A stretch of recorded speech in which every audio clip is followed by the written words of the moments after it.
Bonjour et bienvenue dans le magazine qui vous emmène à la découverte de la biodiversité de notre magnifique Caillou.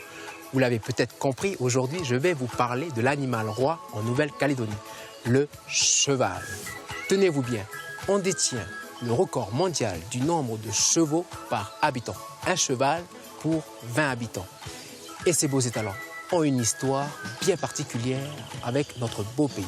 C'est ce que je vous propose tout de suite dans Wehari sur NCTV. Allez, en scène.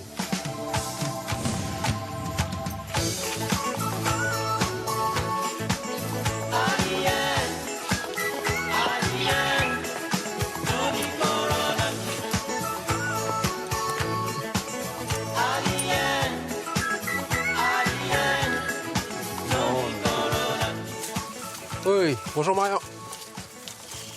Bonjour Cédric, ça va? Oui, bon. Tu peux me dire ce qu'on va faire aujourd'hui? Aujourd'hui, par le biais du cheval, Cédric, on va essayer de vous faire découvrir la vallée de la Haute-Faténaoué. C'est une vallée qui est située entre Vaud-Témala et Yingen. Donc, dans cette tâche, avec moi, j'ai un jeune de Tietan, en bas de la région. J'ai Romaric qui va bien nous seconder dans cette journée. Ta passion, c'est le cheval. Tu passes ta journée à faire ça? Une bonne partie de mon temps, oui, on est à cheval. Ouais. Donc c'est une passion que j'ai et je partage cette passion du cheval, de la randonnée, en organisant des sorties à la journée, au week-end, sur la propriété. Et qu'est-ce qu'on va découvrir exactement, Marion? Sur cette propriété, on a de la chance et dans cette région, on a à peu près tout type de végétation.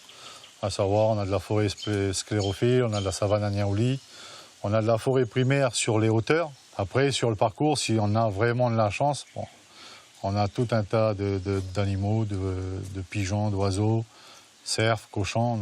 On est bien fournis dans cette région. Alors Marion, moi j'ai jamais fait de cheval. Qu'est-ce qu'il faut savoir? Eh bien écoute, je vais te dire une chose Cédric, déjà tu as une bonne approche de l'animal. Tu n'as pas peur de l'animal, déjà que c'est un très très bon point pour toi.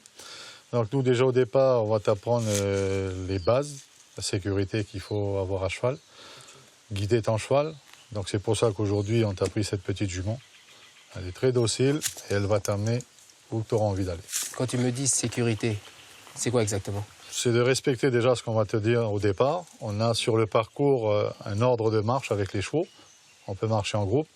Il y a certains chevaux qui ont des affinités entre eux et d'autres qui n'en ont pas. Donc aujourd'hui, les affinités, il y a Miswegwa avec Boy. Donc tu marcheras à côté, il n'y aura jamais de soucis, il n'y aura jamais rien avec elle. Et t'as quoi comme race, Marion? J'utilise que des petits chevaux de tribu. Voilà. C'est des petits chevaux qui sont bien tranquilles, qui tiennent à la tâche, qui trouvent facilement leur nourriture ici en forêt. Donc c'est ça qui est très appréciable avec ces petits chevaux. Et j'ai vu qu'ils n'ont pas de fer. Ils n'en ont pas besoin. C'est parce qu'ils ont une sélection naturelle au départ. Voilà, la naissance. Et puis c'est le côté rustique du cheval qu'on a ici. De temps en temps, je repars un peu le sabot pour réparer les petites inégalités extérieures, mais c'est tout. Il n'y a pas besoin de les ferrer. Je vois que tous les chevaux sont équipés. On va pas tarder, je pense. Oui, d'accord avec toi, Cédric. Là, on va partir en gros, à savoir pour 5 heures de cheval. 5 heures de cheval. Ça fait beaucoup. Pour une belle balade. Ça vaut le coup. Bon, Cédric, pour ce faire, donc pied gauche dans l'étrier. Allez-y. Oui. Ok, la main au garrot. Mets ta main au garrot ici. Là. Voilà, tire dessus, élève. Vas-y, élève-toi. Voilà. Oula. Non, t'inquiète pas. Vas-y, assieds-toi dessus. Tiens tes rênes. Donc une reine dans chaque main. Une reine dans chaque main. Verrouille avec le pouce. Avec le pouce. Ok. Donc là, tu te sens tout prêt pour le départ? Prêt. Voilà. Bon, Cédric, donc, pour tourner à gauche, tire sur la reine gauche, tu détends la reine droite. Tourner à droite, tu tires à droite, tu détends la gauche. Arrêter, tire sur les deux et tu joins la parole. Oh, voilà. C'est tout ce que tu as à faire et elle t'emmènera. Et si jamais, et pour les pieds, je La position que tu as, c'est très bien. D'accord, ok. Avant de partir pour cette randonnée dans cette belle vallée, je vous propose d'en savoir plus sur l'histoire du cheval en Nouvelle-Calédonie. Il a été importé, mais d'où vient-il? Comment est-il arrivé là? Regardez. La légende dit que le premier cheval qui serait arrivé en Calédonie avait été importé par le grand chef Boirat de Yingen. Il avait été à l'exposition internationale de Sydney en 1842, et c'est là qu'il avait vu des chevaux. Les gens montaient les chevaux, tout. Alors, il s'est dit, mais voilà un truc qui est valable pour nous en Calédonie. Et il aurait importé le premier cheval.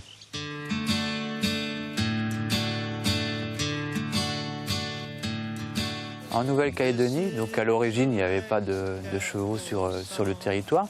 Les premiers chevaux sont arrivés à peu près en 1845 avec l'armée. Ce que je sais, puisque je l'ai lu et puis on me l'a dit, c'est que les premiers chevaux seraient arrivés en Calédonie importés par Paddon.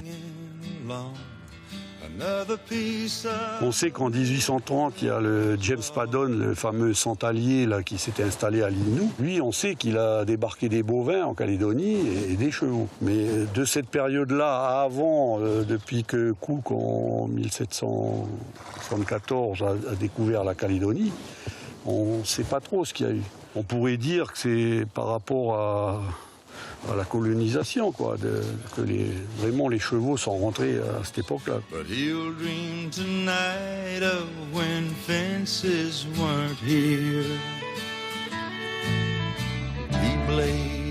Très vite, donc il y a eu des chevaux qui ont été utilisés pour le bétail. Les habitants avaient besoin de chevaux pour assembler les troupeaux. Il y a eu des races américaines qui sont arrivées, les Quarter Horse, les Appaloosas. Je crois que c'est dans les années 60 qu'on a fait venir les premiers, 1960 qu'on a fait venir les premiers Appaloosas. En 1972, il y a eu les premières importations de ce qu'on appelait le Quarter Horse, qui est justement spécialisé dans le travail des bêtes et qui est un cheval extrêmement doux, rapide. C'est des chevaux qui sont forts du dos, qui sont résistants, comme j'ai dit, ils sont faciles à entretenir. Ce qu'il faut regarder, c'est les épaules, les bonnes épaules du cheval, hein, des membres bien solides ici. Il faut aussi, ce qui est important, c'est le pâturon, hein, cet os là qui est entre la couronne du sabot et le boulet. Il faut qu'il soit assez court. Ça leur permet d'avoir un bon aplomb et puis ils sont résistants au travail dur, quoi. Puis il y a des bons tendons comme ceux-là là, qui sont bien secs. Puis ils ont des beaux petits sabots noirs, quoi, rustiques pour le travail, quoi. Ça c'est le cheval typique, cheval de travail qu'on aime bien, quoi. Vous avez beau avoir une belle carcasse, c'est comme une voiture, hein. Vous pouvez avoir la plus belle carcasse de voiture s'il n'y a pas le bon moteur dedans. Et eux, le moteur, c'est les sabots avant tout. And Willie, and Waylon, and me sing about him. Il est certain que on a fait venir surtout des chevaux de selle. Des chevaux de selle issus de la race de pur sang anglais, mais M. Bouton a fait venir des chevaux de labour. C'est un cheval qui est justement destiné à faire un travail de force, qui est par conséquent un gros cheval. C'était des chevaux qui faisaient pratiquement 1 tonne, alors qu'un cheval normal, c'est 400 kg, 500 kg, avec des sabots gros comme ça.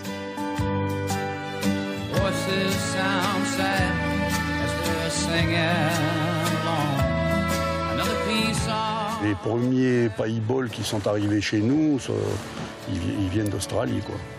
Et on s'en servait essentiellement pour travailler le bétail et pour se déplacer, quoi. Pour se déplacer dans le pays, en fait. C'est vrai que nos vieux recherchaient un peu des races qui étaient assez rustiques.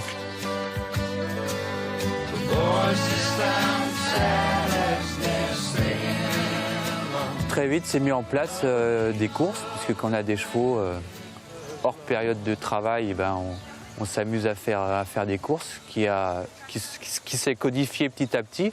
L'importation de anglo-arabes, ça remonte aux années 1980. Et ce qui fait que ces chevaux anglo-arabes ont été plutôt spécialisés dans les concours hippiques. Ce sont des chevaux qui sont très hauts, très résistants, très doux. Beaucoup de chevaux qui sont en compétition en Calédonie, qui sont issus de la race anglo-arabe. On avait ce besoin de chevaux, puis se déplacer. En 1830, il n'y avait pas de voiture en Nouvelle-Calédonie, donc c'était un moyen de locomotion, c'était un outil de travail, le cheval. Les Mélanésiens en tribu se déplaçaient à cheval pour aller au village faire leurs commissions. Et ils portaient les commissions dans des sacs sur le garrot du cheval, sur le pommeau de la selle.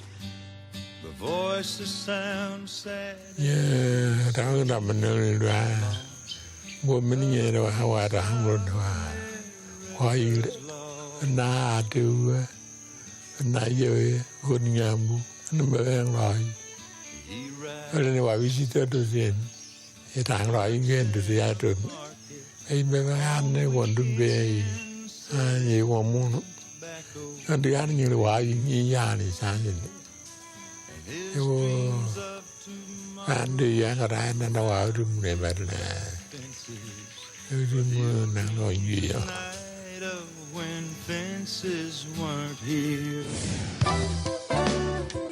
Vous l'avez compris, l'histoire du premier cheval en Nouvelle-Calédonie reste floue. Une chose est sûre, l'importation de masse date de 1845. Puis les éleveurs ont su tirer parti du cheval pour l'importation, pour le bétail, et puis comme Marian, pour de belles balades dans les vallées.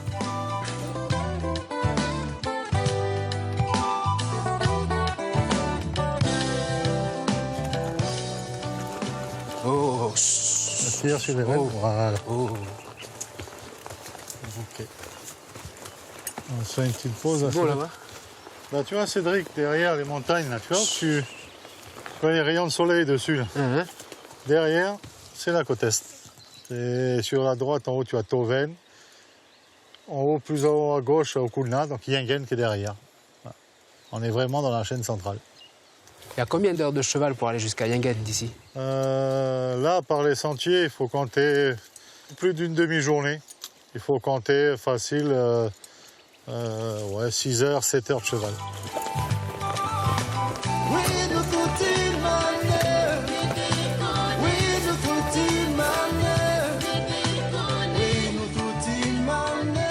Comment on appelle ça? Ça, c'est l'aloès. Voilà, l'aloès. C'est la famille des agaves. C'est un agavacé. Donc, c'est une plante envahissante.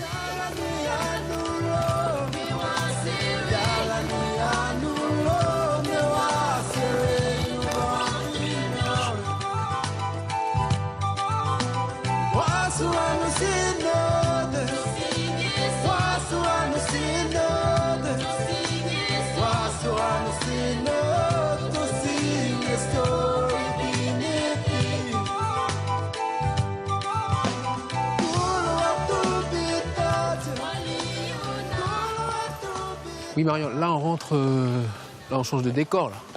C'est dans un type de forêt qu'on rencontre souvent sur le parcours, avec ces grands bois noirs, faux caféiers. À savoir que les bois noirs ont été implantés ici pour de l'ombrage au départ, pour les caféiers. Ouais. Et ensuite, les éleveurs l'ont utilisé pour nourriture pour les bestiaux, les graines que l'on trouve là sous les arbres. Les graines. Les graines de bois noir. Les graines de bois noir. Donc, les éleveurs ont continué à le planter pour justement cet appoint de nourriture là, pour les animaux. Là, tiens, je ne sais pas si tu entends. Hein. Ouais. Voilà. Ouais. C'est quoi comme oiseau? Ben, je pense que c'est un pigeon vert. Ouais. Un pigeon vert.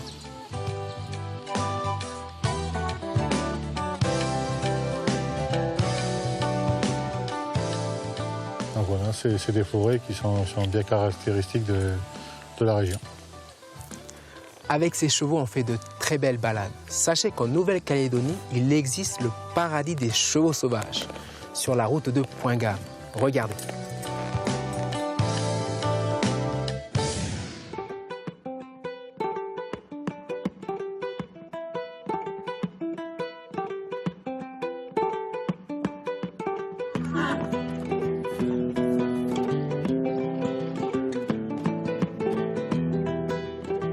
Mon grand-père faisait de l'élevage, et puis j'ai commencé à monter à cheval, j'avais 6 ans, 7 ans, dans les environs.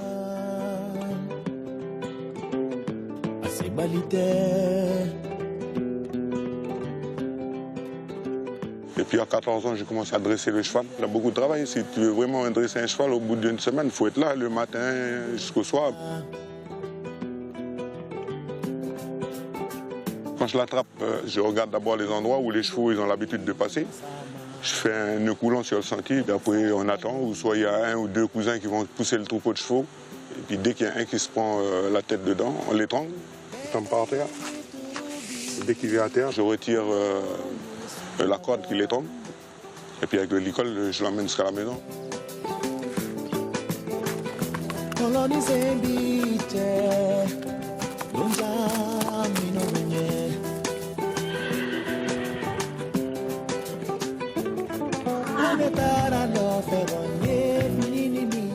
Là, en ce moment, je dresse des chevaux de temps en temps comme ça. Quand il y a quelqu'un qui a besoin de moi, ben, je dresse ou sinon je montre un peu ce que je sais faire à tous les petits cousins. Si tu as un cheval, par exemple, ben, voilà, tu dis, le jour où tu viens, tu passes un peu du temps avec moi. 2 semaines, 3 semaines, on attrape un cheval et on le dresse. Dans 2 semaines, tu pars avec. Comme demain, je peux te demander un service, ben, tu me donnes un service. Moi, je vois les choses comme ça.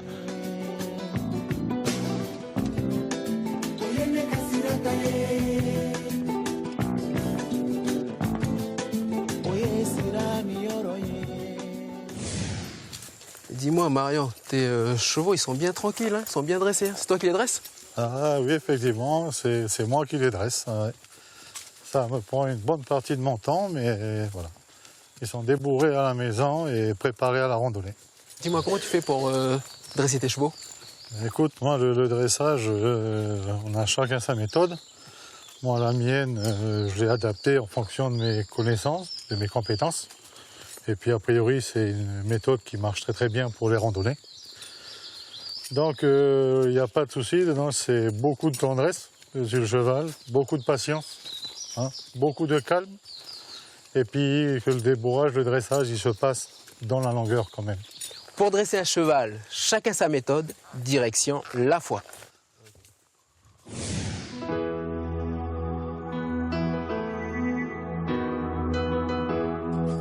Allez, on y va.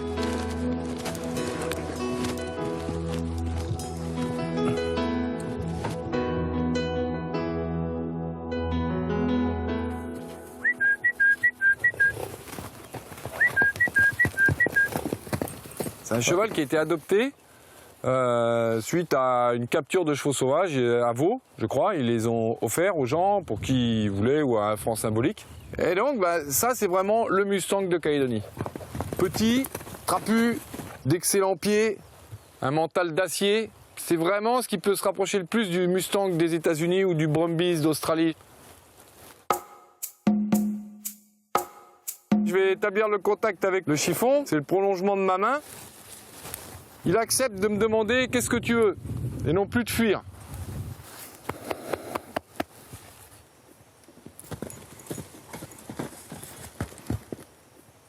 À moi maintenant d'établir un dialogue avec lui. C'est moi qui suis devant, je suis sa référence. Si je m'arrête, il s'arrête. Si je démarre, il démarre. Si je tourne à gauche, il tourne à gauche. Là, je suis le leader du troupeau qu'il a connu en liberté. Toujours pareil, avec mon chiffon, je vais toucher les parties du corps auxquelles il n'a jamais été préparé. Je maîtrise le tempo. Et lui, il est obligé d'être branché sur moi. C'est pour ça que je mets beaucoup de tempo. Doucement. Recule. Toujours ramener le cheval à sa juste place. C'est pas à lui de bouger. Quand il fait ça, vous voyez, il a suivi mon bâton, il a fait ça. Quelque part, il me dit non, pas de ce côté. Qu'est-ce que je fais moi? Je fais comme si j'avais rien vu. Pas de ce côté, mais depuis quand c'est toi qui décides? C'est moi. Vous voyez? À aucun moment, je vais lui dire comment ça, pas de ce côté, et le taper. Non, je fais comme si je voyais rien. Mais par contre, je suis attentif et ça me permet à moi de savoir jusqu'à quel degré il va dire oui. Et à un moment donné, peut-être qu'il va dire non à quelque chose. Je pose ma corde.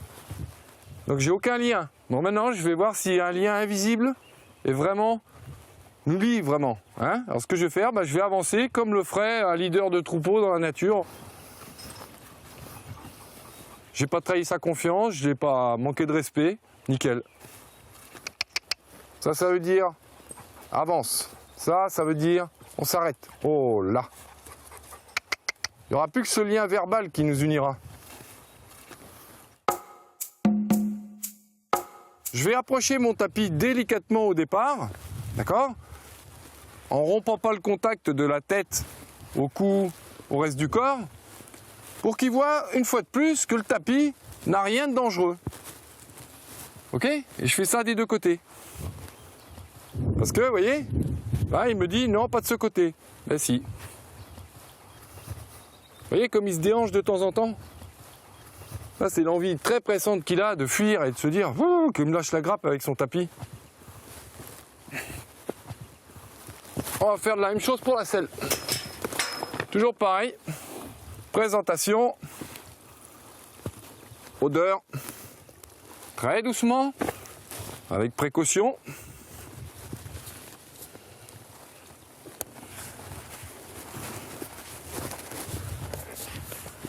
Énergique.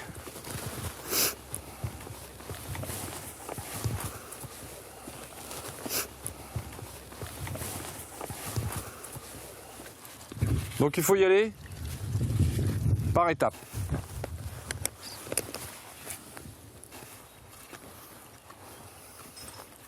Allez, viens. Viens. Bon exemple. Ça sert à rien de s'énerver. Je recommence comme si de rien n'était. Là, il a dit stop là. Pas plus loin. Eh ben, pas plus loin.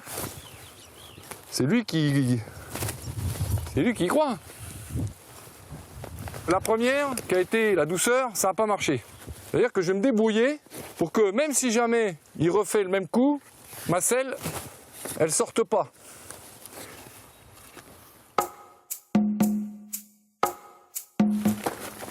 C'est quoi ça? Hein? J'ai rempli un sac qui fait du bruit, puis je le provoque en fait. Hé, alors!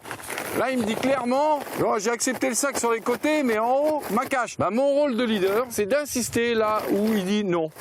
Parce que sinon, c'est lui qui va prendre ma place. Et là, je n'arrêterai que quand j'aurai un signe de sa part de détente. C'est-à-dire qu'il va me faire signaler, par une attitude, qu'il a compris qu'il se détend. Ça va se passer là, ici, là, les lèvres. Voilà. Là, je le rassure avec la voix. C'est pour ça qu'on surnomme les dresseurs de chevaux aux États-Unis les chuchoteurs. En fait, c'est quand on leur parle doucement. Regardez, ça, c'est un signe que moi je peux comprendre chez lui, qui est un signe d'acceptation. Ça veut dire, tu vois, tu t'es détendu, j'arrête tout de suite. Donc là, aujourd'hui, je vais le débarrasser de ses artifices. Et là, je suis très fier de lui. Et il peut être fier de lui.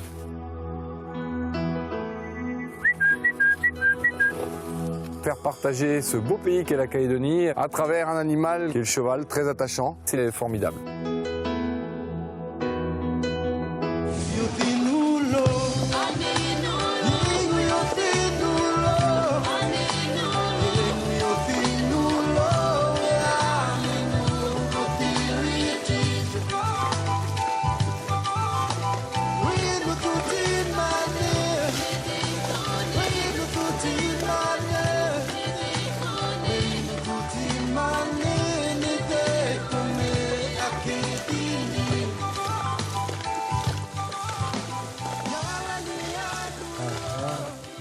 Là, Cédric, c'est nos fameux petits coups de pêche aux crevettes. Là, c'est là-dedans qu'on les fait. Voilà.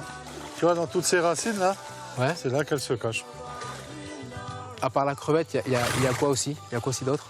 Eh bien, on trouve du mulet, de la carpe, de l'anguille. Donc, on a de quoi faire un bon petit plat.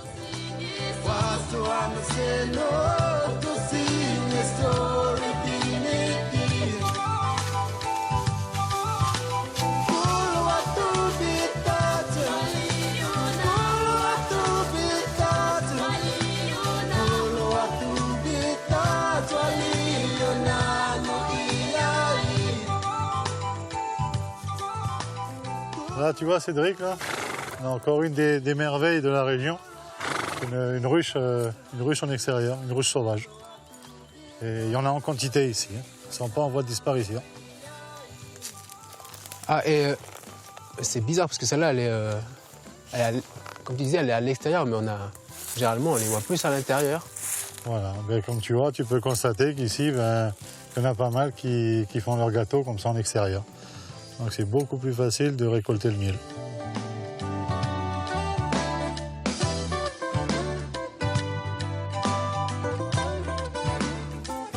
Oui, Ali, c'est fini pour aujourd'hui. Je vous remercie de nous avoir suivis. Je remercie tous ceux qui nous ont aidés à préparer cette émission. Je remercie nos compagnons pour cette magnifique balade.